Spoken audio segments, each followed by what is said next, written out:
Black, CEO, humiliated over first-class meal, then teaches the crew a lesson they'll never forget. The first-class lounge at JFK buzzed with quiet affluence. Crystal glasses clinked, laughter floated lightly over leather seats. Everyone belonged, or believed they did. Everyone except the woman sitting quietly in the corner, reading the latest quarterly report from her company. That woman was Vanessa Rhodes, founder and CEO of Rhodes Quantum, a rising force in global tech and AI defense systems. At 42, Vanessa had become one of the most respected names in the industry, but respect didn't come easily. She had fought for it, carved it out with sweat and certainty in rooms where no one looked like her. Vanessa wore a deep emerald suit tailored to perfection, her curls pulled into a low chignon. A minimalist gold watch peeked out from under her cuff. She wasn't flashy, just unmistakably composed.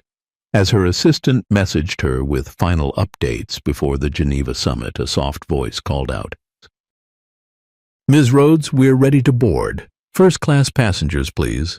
Vanessa stood and walked with the confidence of someone who had never been invited into elite spaces but had made space for herself anyway. Flight 876 to Geneva was about more than business. She was about to finalize a defense tech deal that would shift the balance of power in European cybersecurity. This wasn't just a flight. It was a gateway. She stepped into the aircraft, nodded politely to the attendant by the door, and found her seat, 1A, a window seat. Her favorite. There was already a chilled towel waiting, a small bottle of still water, and a menu, though she didn't need it. She'd pre-ordered her meal a week prior, something she always did on international flights. Lobster bisque to start, followed by medium-rare filet mignon and a glass of Lafite Rothschild. She didn't care for extravagance. She cared for consistency, for preparedness. It was who she was. As she settled in, a white man took the seat beside her in 1B. He wore a Patagonia vest and a Bluetooth headset. He gave her a brief glance, then turned his body slightly away, as if assuming she was someone's assistant who'd gotten upgraded by mistake. She ignored it. She was used to that assumption. It usually died the second someone Googled her name. The flight took off smoothly. Champagne was served. Vanessa declined. She preferred to keep her senses sharp. 30 minutes in, a petite blonde flight attendant approached, her smile tight, her name tag reading Claire. "Ms. Rhodes?" she asked, tilting her head. "I'm terribly sorry, but it looks like your pre-ordered entree isn't available this evening." Vanessa blinked once. "Excuse me?" "We had an issue with the catering service. We can offer you a cold turkey sandwich and a salad." Claire's tone didn't match her words. It was too rehearsed, too practiced, and the way she didn't quite meet Vanessa's gaze told her everything. Vanessa remained silent for a second. "That meal was ordered 7 days ago. I received confirmation by email and phone." "Yes, ma'am." "Unfortunately, it didn't load with the rest. We do apologize." Claire handed her the sandwich, still sealed in plastic wrap, and walked off without waiting for a response. Across the aisle, the man in 1B was being served seared salmon with truffle butter. 2 rows back, a trio of white executives laughed as they clinked their wine glasses over warm steaks. Vanessa stared down at the sandwich, a cold sandwich. In first class, after submitting her order, getting confirmation, and holding VIP status with this airline for nearly a decade, it wasn't just the sandwich. It was the way Claire hadn't waited to hear if Vanessa was satisfied, the way she hadn't offered an alternative or even offered to check again. It was the dismissiveness, the assumption, the silent suggestion that Vanessa didn't belong in that seat, despite her success. Vanessa's fingers rested on the tray table, still folded. She didn't touch the sandwich. She didn't call Claire back. She didn't make a scene. But her jaw clenched, and her mind shifted gears. She reached for her phone, opened a secure app designed by her own company, an internal analytics tool used in corporate compliance investigations. Within seconds, she pulled up the in-flight crew manifest. Claire's full name appeared.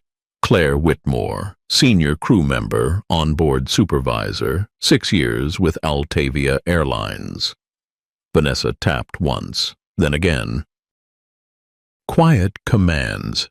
She sent a flag service complaint to her internal audit team, embedding footage from her seat's camera, footage that showed Claire handing out premium meals to passengers of one skin color while giving her a plastic sandwich.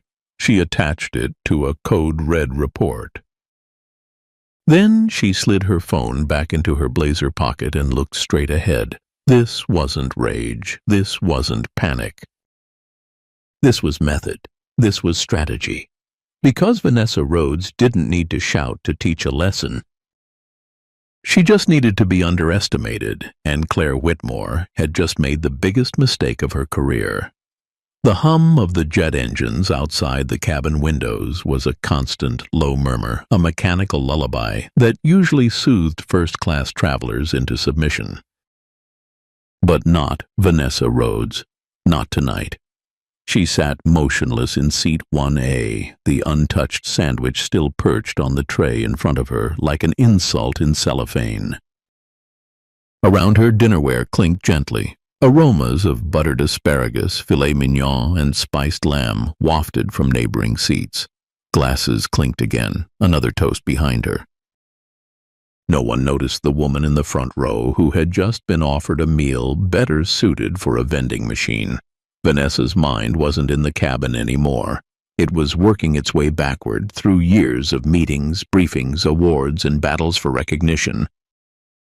Through the nights, she stayed up debugging code while men in cheaper suits got the credit. Through the boardrooms where she was asked if she was someone's assistant. Through the panel discussions where she was introduced last even though she was the keynote speaker. She'd been served a cold sandwich plenty of times in her career. Not just the edible kind, but the kind that says, in quiet, deliberate language, "You're not like them. You're tolerated, not welcomed." And now, inside an aircraft worth hundreds of millions of dollars, in a seat that cost nearly $10,000, Vanessa was being reminded that some people still thought class didn't come with skin like hers. A tap on her shoulder startled her.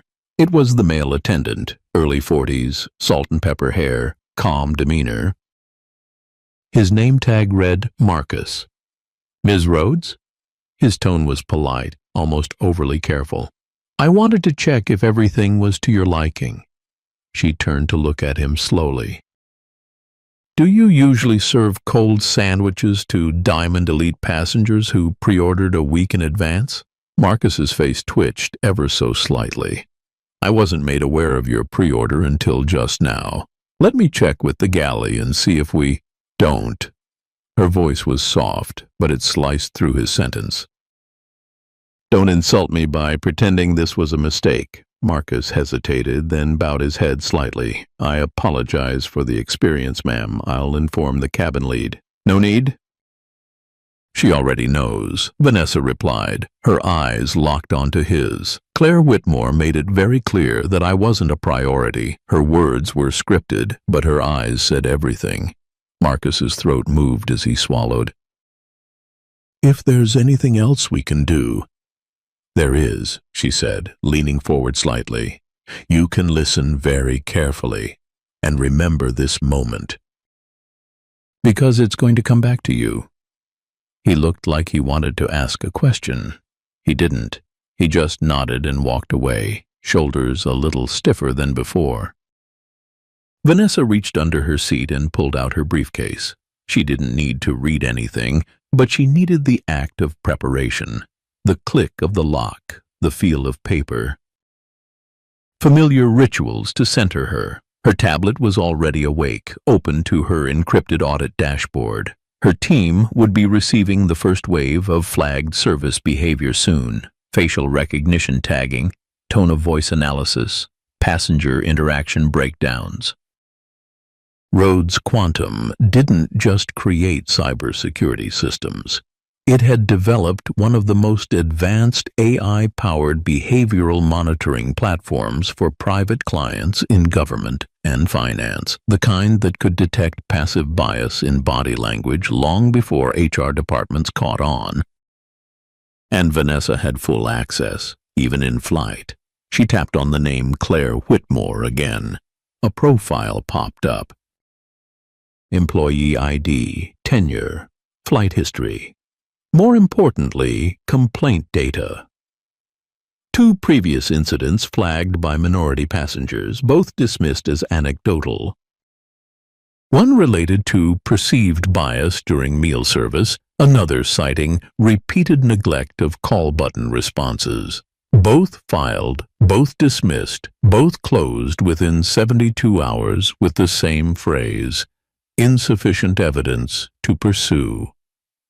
Vanessa leaned back, her pulse steady. Insufficient evidence. That phrase had followed her entire life. When she didn't get funding for her startup, insufficient traction. When she was passed over for an award, insufficient leadership visibility. When a male colleague took credit for her breakthrough, insufficient documentation to assign sole credit. Always not enough. Always invisible. Unless she made herself undeniable. From the corner of her eye, she noticed Claire approaching the row again. Vanessa turned her head slightly, enough to signal she was watching. Claire stopped short, smiled tightly, then walked right past her without saying a word. Vanessa wasn't surprised, but she wasn't done either. She opened the in-flight messaging system and connected to the aircraft's secure satellite signal. A quick tap, a password, and she was in a back channel reserved for internal coordination within Rhodes Quantum. She typed only a few words. Activate Protocol 1. Flag Flight 876. Behavior log. Passenger 1A. Crew interactions. Full diagnostic. 5 seconds later, a confirmation. Then she messaged someone else. Miles Chan, her director of security strategy, a former Air Force intelligence analyst who now ran silent background checks for high-profile incidents just like this. She typed, something small, Flight 876, monitor crew leads. Pull incident data from last 6 months. Look for patterns. I'll explain more after landing. He responded instantly, on it. You okay? Her reply, better than they are. Just then, the captain's voice came over the intercom, calm and deep. Ladies and gentlemen, we'll be dimming the lights for rest. Estimated time to Geneva, 7 hours. Cabin crew will be making a final round before lights out. Vanessa closed her tablet and placed it gently in her briefcase. She hadn't raised her voice. She hadn't called out Claire by name. She hadn't even complained to the airline's public channel, but what she'd done would echo much further than a viral tweet or a comment card. She was shifting the axis. Quietly, strategically. She leaned back into her seat and exhaled. The sandwich was still there, unopened. She looked at it one last time before whispering to herself, "This isn't about dinner." It never was. It was about reminding people like Claire that some passengers don't need to shout to be heard.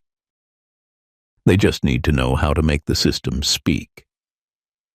By the time the plane coasted into the dark stretch above the Atlantic, most of the cabin had slipped into silence. Lights dimmed to a soft amber glow, whispers replaced with the gentle hum of air circulation and the occasional clink of glass. Vanessa Rhodes sat upright in her seat, eyes open, mind racing. She wasn't angry. She didn't let herself get angry, not outwardly. That was a luxury for people who could afford to be emotional without being labeled irrational. Instead, she calculated. Her watch buzzed gently. A message from Miles. Initial scan complete. Crew lead Claire Whitmore has 4 prior flags, 2 soft complaints, 2 HR referrals, 1 pending review. Passenger profiling behavior noted. Building full dossier. Vanessa inhaled slowly, gaze fixed on the screen embedded into the wall ahead. A map of the flight's path blinked. They had 6 hours until Geneva, 6 hours until this entire charade, this quiet erasure dressed in luxury, would start unraveling in front of the people who thought no one was watching. She opened her briefcase and pulled out a slim case marked V-Secure XX and slipped out a drive no larger than a fingernail. With it, she could activate her proprietary monitoring program, one designed specifically for executive risk protection. It wasn't spying. It was protection, observation in a world that so often blurred boundaries for people like her. A few rows back, Claire was chatting with a group of middle-aged men. One of them was Charles Roderick, an investment banker Vanessa had met once at a tech summit in Dubai. He'd mistaken her for an event coordinator. "Didn't expect to see someone like you speaking on that stage," he'd said. Vanessa never forgot those words, just like she wouldn't forget this moment. Because people like Claire and Charles shared something dangerous. The ability to humiliate without raising their voices, to diminish without being overt. And society had always given them a free pass.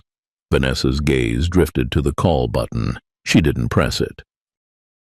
Not yet.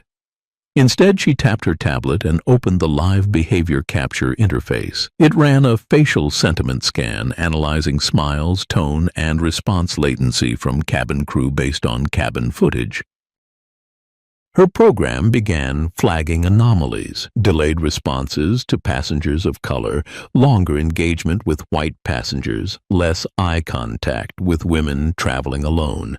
The system was like a digital mirror, and Claire's reflection wasn't looking good.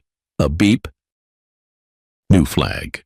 Crew lead C. Whitmore. Code 219B. Selective priority behavior. She tapped the screen. Playback showed Claire offering chocolate mousse to Mr. Roderick, asking if he'd like a second helping of dessert. Then the same Claire responding to a female passenger, an Asian woman in business attire, with a mechanical nod, and walking past her without comment. Vanessa tagged the clip. Then she sent a quick voice message to Miles. Add this to the core behavioral index. We're not just proving mistreatment. We're proving a pattern. As she set the device down, the soft sound of heels approached. It wasn't Claire. It was Marcus, the male attendant from earlier. He paused beside her seat, hands clasped in front of him. "Ms. Rhodes," he began, voice low but professional. "I wanted to clarify something." She turned toward him slowly. "Go on." "There was a catering discrepancy, or at least that's what I was told. But after reviewing the manifest and crew logs, your meal was never offloaded. It was rerouted to seat 1C, Mr. Roderick." Vanessa raised an eyebrow. "Rerouted?" He hesitated. "It's unusual, but sometimes, under subjective crew judgment, meal preferences are—" She cut him off with a sharp look. "Subjective crew judgment, that's what we're calling it?" "I'm not defending it," Marcus replied. "But I thought you should know." "Thank you," Vanessa said quietly.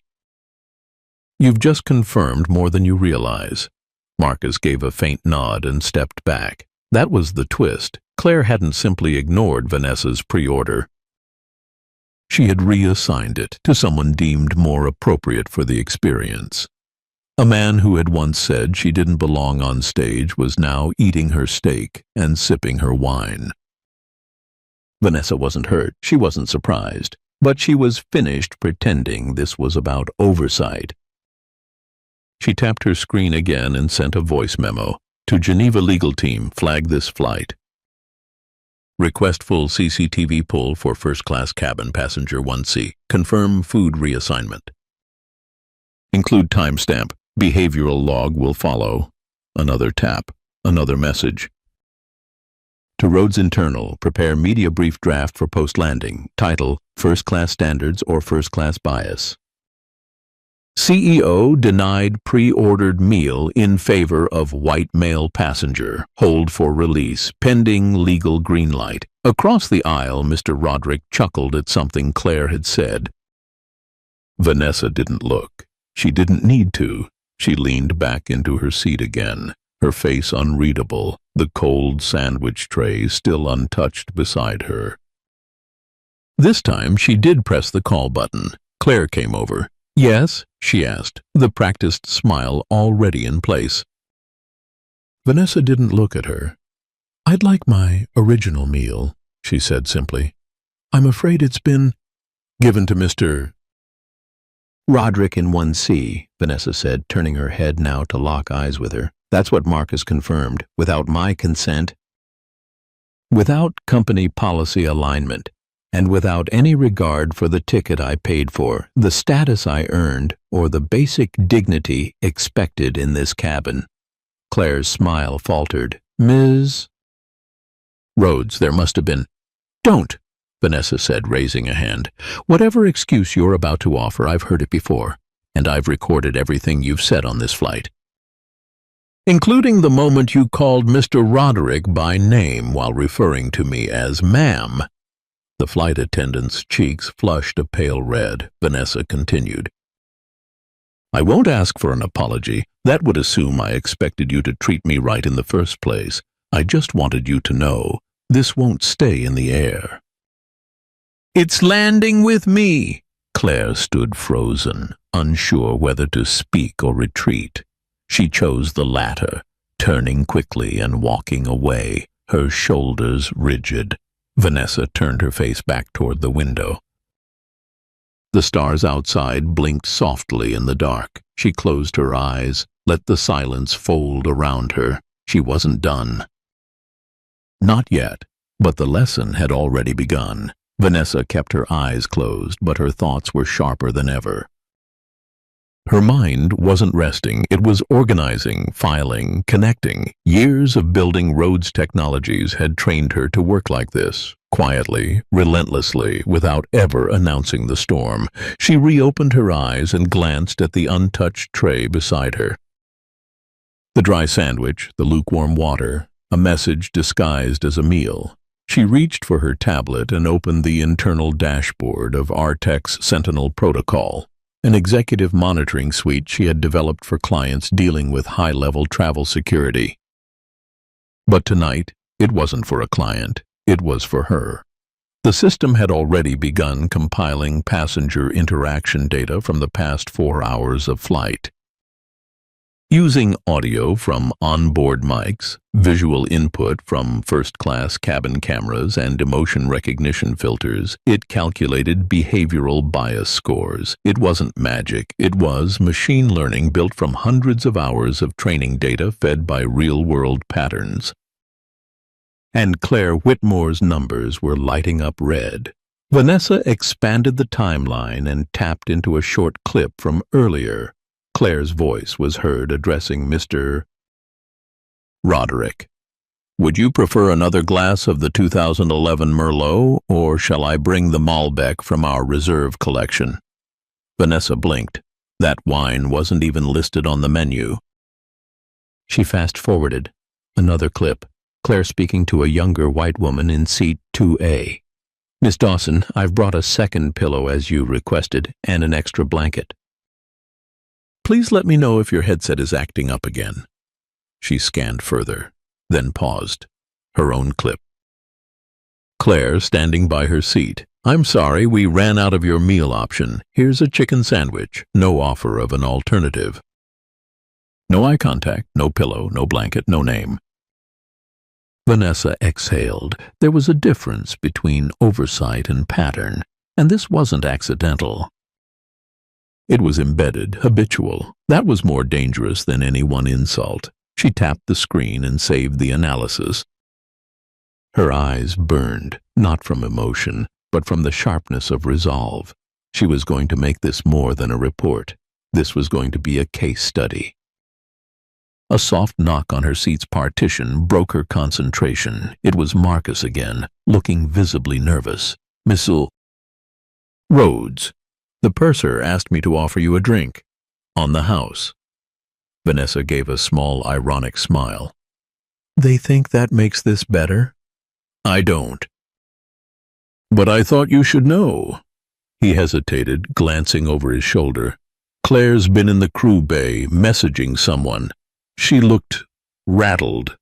Good." "She should be," Vanessa said, then added, "Marcus, I need your help, discreetly." He nodded.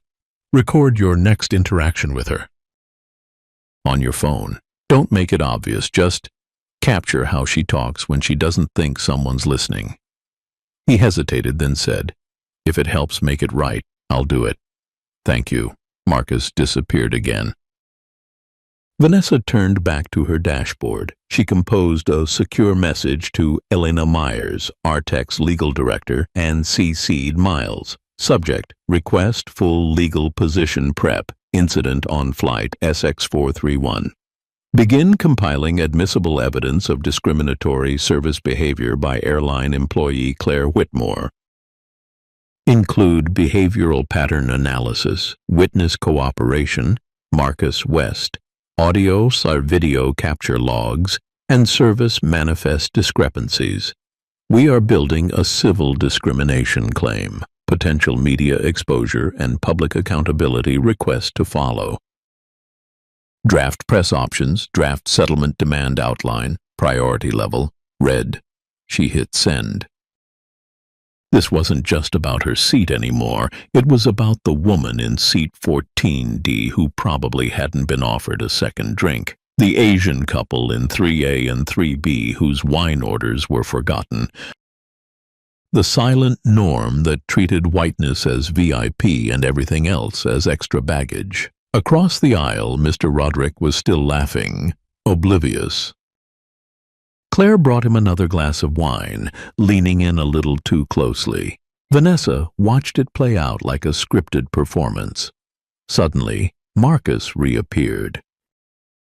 He looked tense, his face pale. "She said something," he whispered. "I got it on my phone." She was in the crew galley talking to another attendant. What did she say? Marcus handed over a small Bluetooth earpiece, barely visible. Vanessa inserted it. Hit play. Claire's voice came through, hushed but sharp. "I don't care who she is. She could be the president of a tech company or whatever. She came in here with that look, like we're all supposed to bow down. I gave her a sandwich and she looked at me like I was her maid." A pause. A chuckle. "Well, welcome to first class, sweetheart. Not everything's handed to you." The recording ended. Vanessa didn't blink. Didn't flinch. She simply pulled the earpiece out and handed it back to Marcus. "That'll do." "Thank you." The air around her felt heavier now. But inside her, something was crystal clear. She no longer had to wonder if this was about race, or power, or gender. It was about all of it, and how it had become so normalized that people like Claire could say these things and still serve another meal like nothing happened. Vanessa opened a new message on her dashboard. Subject: Activation of Phase 2. Prepare press briefing for direct release, no intermediaries. No softening. Contact 3 independent journalists: Rachel Hill, The Atlantic, James Okoro, NYT, and Mira Patel, Tech plus Culture Weekly. I want them briefed and on standby. Include audio clip. "This is going public." She sent it. Then she leaned back again and finally removed the cold sandwich from her tray, placing it neatly into the trash compartment beside her. Not out of rage. Out of principle. Across the cabin, Claire walked by again, her posture stiffer, her eyes no longer confident. Vanessa didn't look at her. She didn't have to. The battle was already being fought, not with yelling. Not with spectacle, but with undeniable proof, precise timing, and relentless truth. And soon, everyone would see what Vanessa Rhodes could do, not when she's disrespected, but when she chooses to respond. Vanessa Rhodes stepped off the plane in Geneva with a stillness that unnerved even the most seasoned ground crew. The moment her heels touched the polished floor of the VIP corridor, the air seemed to shift. Two men in suits were already waiting. One of them, a sharp-faced man with a tablet, extended a hand she didn't take. "Ms. Rhodes, I'm Oliver Vance, Director of Stratus Air Europe. We'd like to extend our sincerest." She walked right past him. "I don't need apologies," she said calmly. "Not yet. What I need is accountability." Behind her, Claire Whitmore disembarked from the rear. Her confident posture was gone, replaced by something brittle. She caught sight of Vanessa up ahead and instinctively looked away. But it was too late. A woman in a navy pantsuit holding a clipboard intercepted her and the rest of the cabin crew. "Claire Whitmore?" the woman asked sharply. Claire blinked. "Yes? Please follow me. HR has a few questions regarding your service on flight SX431. Your colleagues will be escorted to a separate briefing room." Claire opened her mouth, but no words came out. She followed, her face draining of color. Meanwhile, Vanessa was being ushered into a private car by a silent driver wearing a dark earpiece. The car's interior was sleek, cold, efficient. But her thoughts were louder than the engine. She pulled out her phone and saw the message from Elena. Evidence confirmed. Audio, behavior patterns, internal flight crew logs, cross-referenced. You're clear to release. Attached was a folder labeled Project Spotlight, Flight SX431 Discrimination Report. Vanessa typed back a simple reply. Approved. Send to Rachel Hill, Mira Patel, James Okoro. Full green light. Timestamp release 10:00 a.m. GMT. She hit send and leaned back in her seat. There was no satisfaction on her face. No smug smile, just a quiet certainty. The storm was about to land, not in turbulence, but in truths made undeniable. At Stratus Europe's main terminal office, a flurry of internal activity had begun. Legal teams were already on calls. Public relations advisors were pulling up Vanessa's media footprint.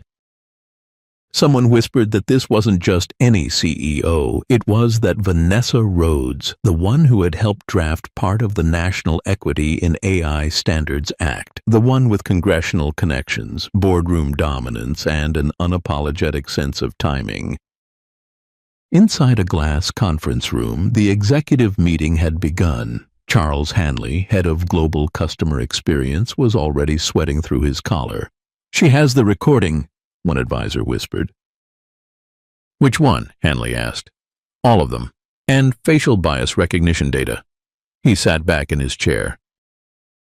"We're dead." Vanessa stepped into the boardroom without knocking. Her assistant Asha was right behind her, carrying a printed folder, her tablet already displaying the released coverage. On the large screen, the Atlantic's homepage had already updated. When luxury has a skin color, Black CEO humiliated in first class, exposes systemic bias in Stratus Airlines. Below that, an autoplay video of Claire's voice. "I don't care who she is. Welcome to first class, sweetheart." The room went silent. Vanessa placed the printed dossier onto the glass table. "I'm not here to listen to excuses," she said, voice even. "I'm here to explain how we're going to fix this.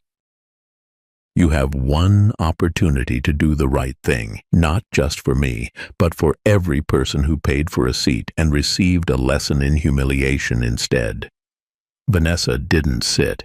She stood at the head of the table like it was her boardroom, and for a moment it was. Her eyes swept the room, scanning each face, each posture. Most were already avoiding her gaze. A few had their tablets out, nervously tapping through crisis protocol manuals that suddenly felt flimsy. "I want 3 things," she said, her voice calm but unrelenting.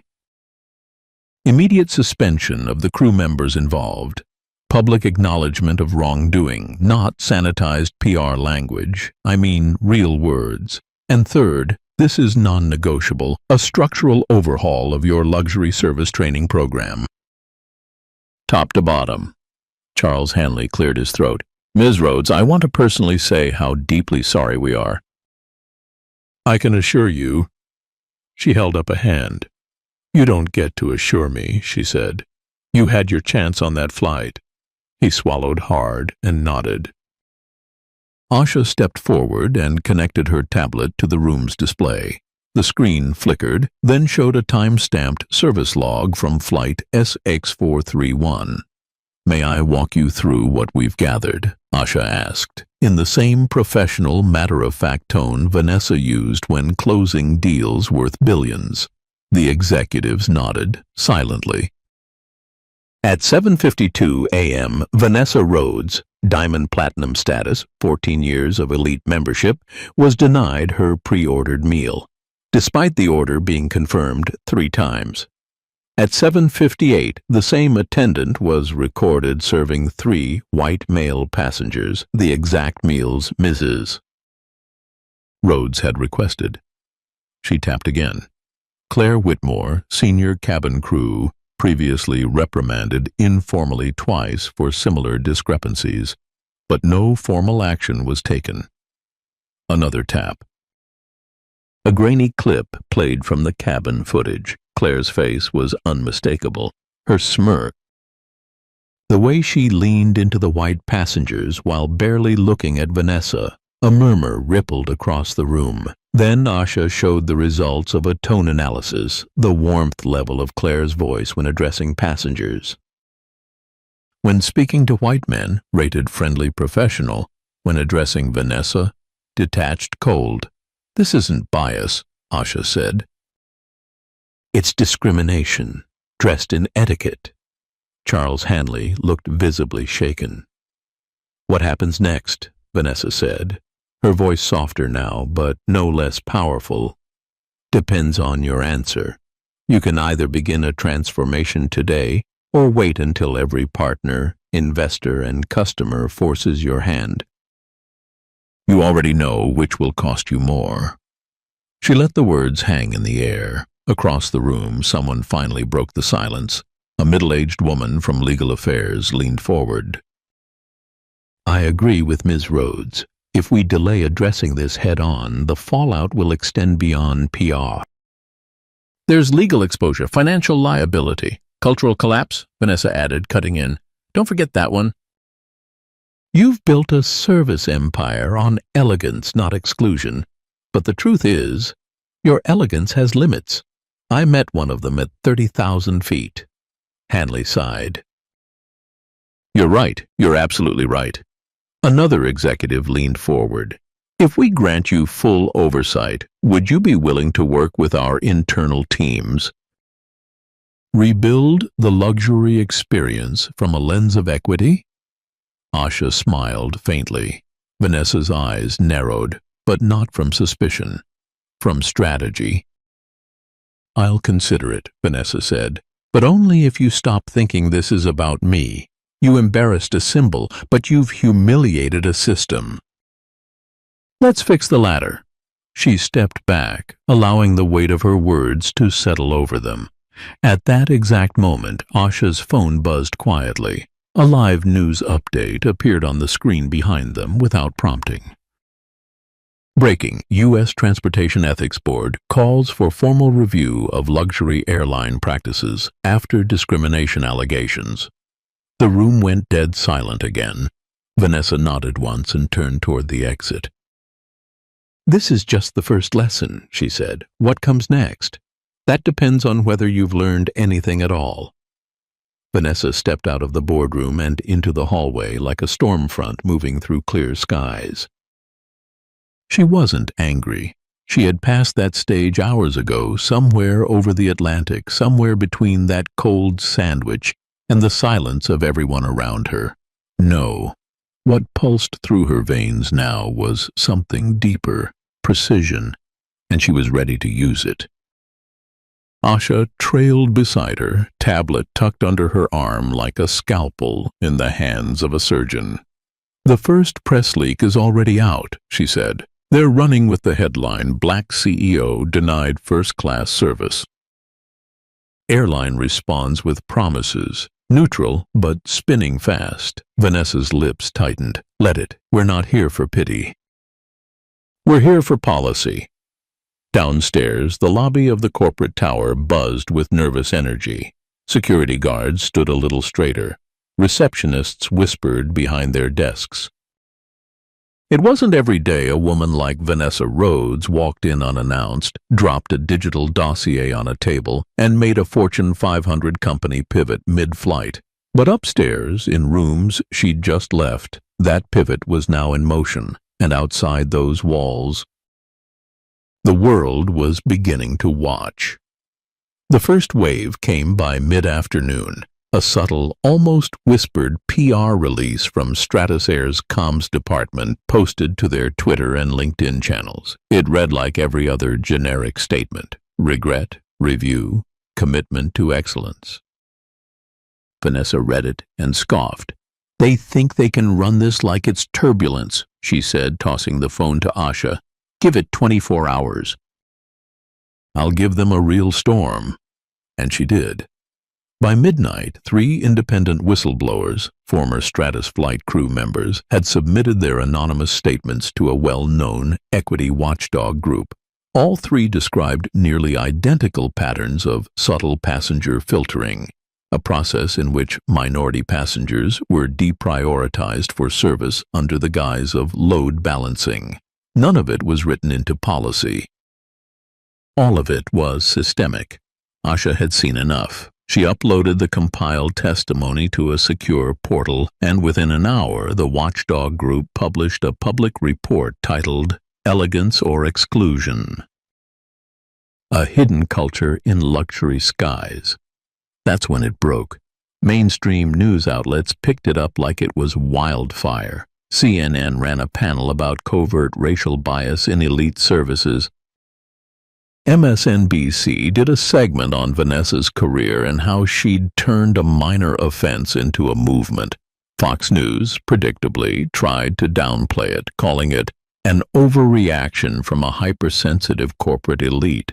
But that didn't stop the avalanche. Within 12 hours, #FirstClassButBlack was trending nationwide. Back in her penthouse overlooking downtown Chicago, Vanessa watched it all unfold with a strange calm. She didn't need to clap back or do interviews. She knew the weight of silence used wisely was more powerful than 1,000 sound bites. But then something unexpected happened. An email popped into her inbox, not from Stratosair, not from the media, not from activists. It was from Claire Whitmore. Subject line: "From 30,000 feet to rock bottom." Vanessa stared at the screen for a moment before clicking it open. The message was short. "I know you probably don't care to hear from me, and I don't expect forgiveness, but I need you to know something. It wasn't about your race, at least not consciously. I've been trained to move fast, prioritize certain behaviors, and honestly, I didn't realize how deep that conditioning ran until now. I've been suspended. Probably fired soon, and I get it, I deserve it, but I want to understand. If you're willing to talk, even for 5 minutes, I'm listening." Vanessa sat back. Her gut reaction was simple. Delete it. Let her sit in that discomfort. Let the system deal with her like it had dealt with women like Vanessa for years. But after a long moment, she stood up and walked out onto the balcony. The city stretched wide and golden beneath her. Cold, beautiful, full of noise and shadows. She remembered being 19, hustling through college while waiting tables at a steakhouse that served people who wouldn't make eye contact with her. She remembered the manager who used to say, "Smile extra for the rich folks, they tip better," and how rich folks never once looked like her. The thought lingered. Back inside, Vanessa sat down again. She didn't reply to Claire, not yet. But she didn't delete the email either, because this wasn't just about punishment. It was about pulling a thread until the whole mask fell off the face of this illusion called luxury. The next morning, Vanessa received a formal invitation, not from the PR office, not from middle management. It came directly from the CEO of Stratus Air, Charles Hanley.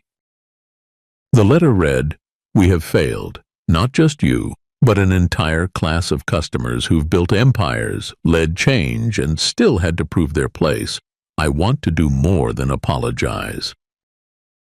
I want you to help us rebuild, not as a favor, as a partner." It was signed by hand.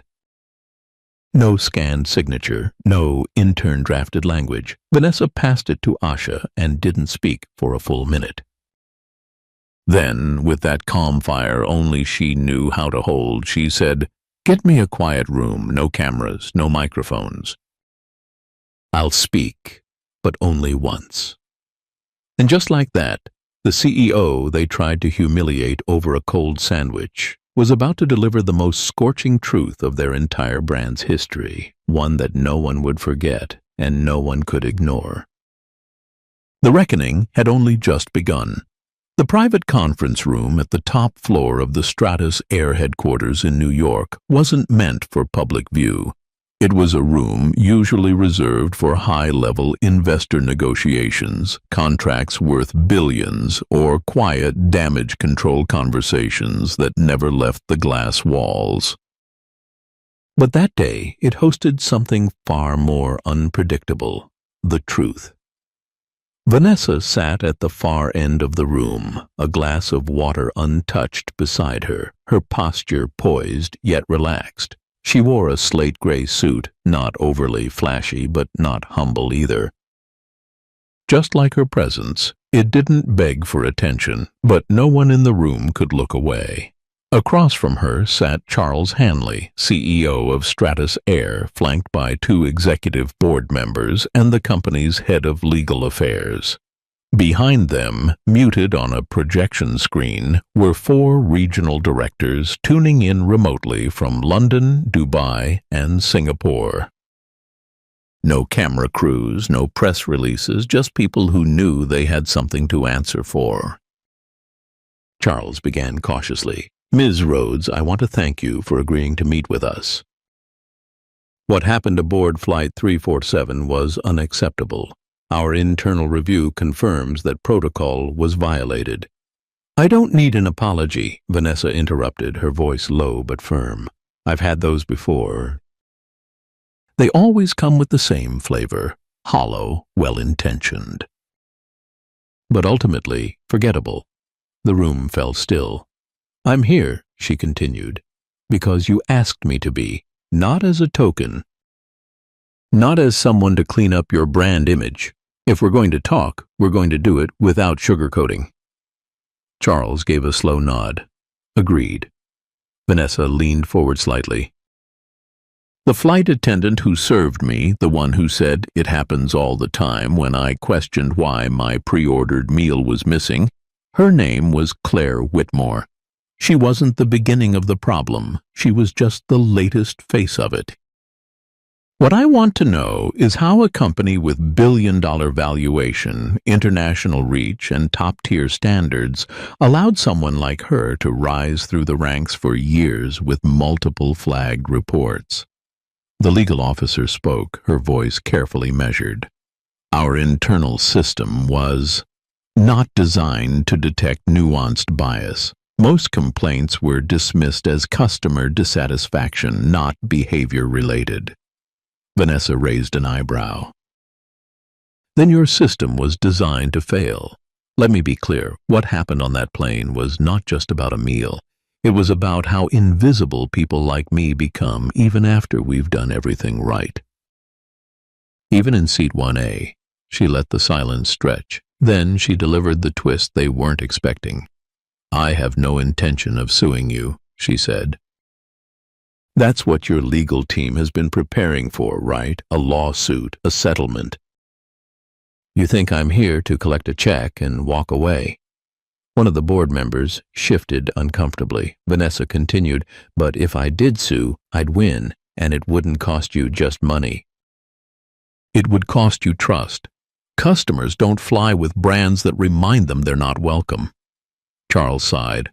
"So, what do you want?" Vanessa smiled faintly. "Change, real change, not posters in break rooms. Not buzzwords in employee handbooks.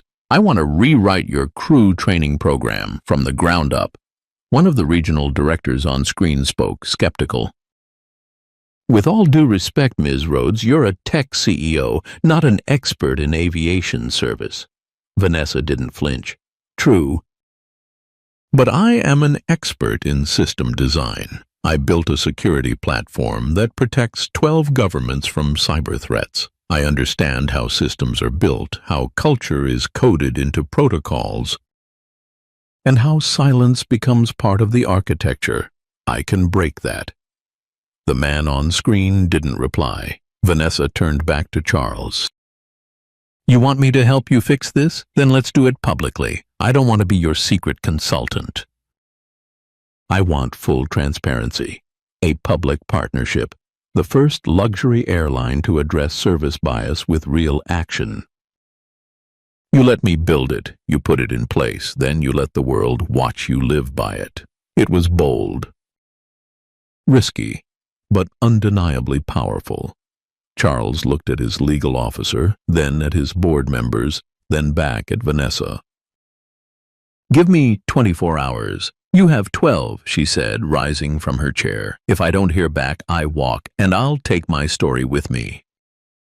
And believe me, you don't want that version making headlines." As she left the room, the executive sat in stunned silence. Back at her hotel, Vanessa collapsed into a leather armchair, exhaustion finally catching up to her. She looked out at the skyline, her mind replaying every detail of the meeting. She hadn't yelled, hadn't made threats. She'd spoken like she always did, measured, precise, sharp as a scalpel. But the cut she delivered, it went deeper than any lawsuit could. Her phone buzzed. "Asha." "New development," her assistant said. "A former VP from Stratus just reached out anonymously. He wants to give you access to internal training documents. Says it's time the truth gets cleaned out." Vanessa gave a quiet, satisfied breath. "Tell him we're listening," she said. "Because this lesson isn't just for the crew. It's for everyone who ever thought Seat 1A was only made for one kind of passenger. She didn't need to teach them with fury. She'd do it with facts, system blueprints, and change that no one could undo." One by one, the walls were coming down, and it had only just begun. The press conference room at Stratus Air's international headquarters had never been so full. A quiet murmur filled the space, reporters adjusting lenses, staff straightening ties, security stationed along the walls. Every major news network from CNN to Bloomberg had sent someone, and all for a woman who, just days before, had been handed a cold sandwich in first class like it was nothing. Vanessa Rhodes stood just beyond the curtains, in the wings of the stage, watching as the moderator introduced the event. Behind her was a small team, no publicists, no PR coaches, just Asha and 2 young interns from her foundation who insisted on being there. One of them, a girl, barely 20, whispered nervously, "Are you nervous?" Vanessa smiled, calm as ever. "Not at all. I'm not here to ask for anything." When her name was called, Vanessa stepped into the spotlight. No grand entrance, no handshakes. Just her presence. She wore a simple ivory blazer, no visible branding, and a tiny gold pin on her lapel, an open book overlaid with wings. It was the emblem of the Rhodes Initiative, her new nonprofit aimed at rebuilding equity training in corporate culture. The room quieted. "Thank you for being here," she began, her voice steady, natural. "Most of you know who I am by now. But I want to be very clear. This isn't about me. Not anymore." A few cameras flashed. She didn't flinch. A few days ago, I boarded Flight 347 as a paying customer. I sat in Seat 1A, a seat that came with years of sacrifice, of fighting for a place in rooms where I wasn't invited but made myself undeniable. And despite all of that, I was still treated like an afterthought. Her gaze swept the crowd. I wasn't denied a meal, I was denied respect, and that's something too many people are familiar with. In boardrooms, in schools, in first-class cabins. The idea that some of us have to prove we belong in spaces others are simply assumed to own. A long pause, then she continued. When that happened, I didn't yell. I didn't tweet, I didn't demand, I acted. Quietly, precisely, and it forced a system to respond. Not because I am powerful, but because I was right. Whispers rippled through the room. But let's be honest, most people don't get that chance. Most people who face discrimination don't have data teams, security platforms, or direct access to airline CEOs. That's the real issue. That's why I'm standing here. Vanessa reached into her jacket pocket and pulled out a single sheet of paper. This, she said, is the signed agreement between the Rhodes Initiative and Stratus Air.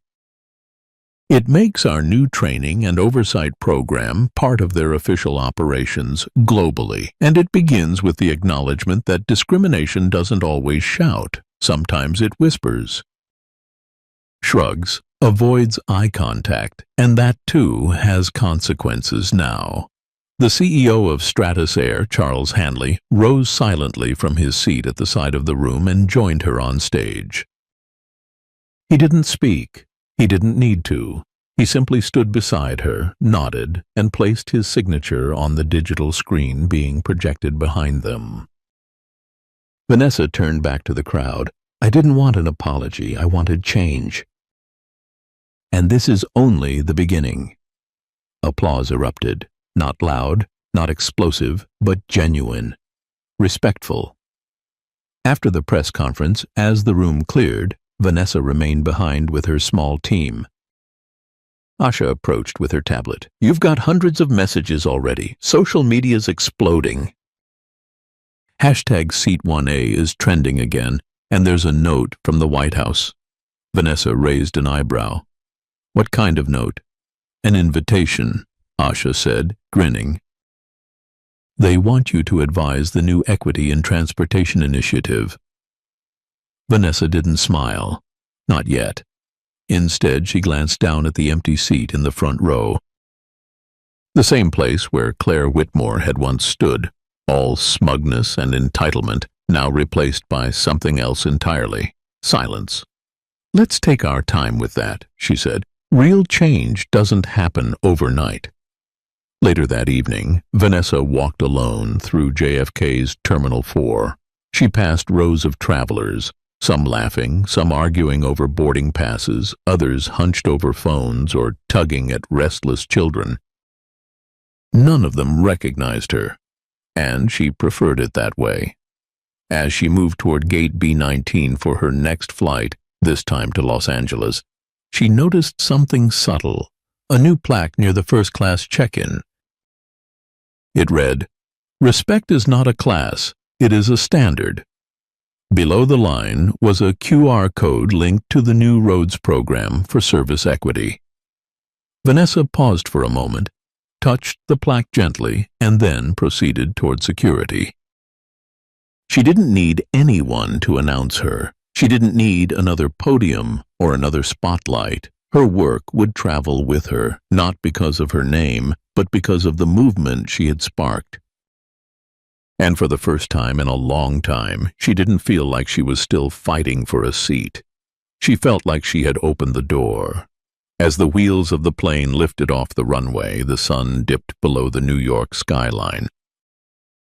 Vanessa reclined slightly, eyes closed, a quiet peace settling into her. The fight wasn't over, but it was no longer silent. Her story, quiet, fierce, and unstoppable, had already taken flight. What about you? Have you ever been dismissed or overlooked in a space where you knew you deserved respect? Share your story in the comments. And if Vanessa's journey moved you, like, share, and subscribe for more stories that remind us what real power looks like. Because sometimes all it takes to change everything is someone who refuses to stay quiet.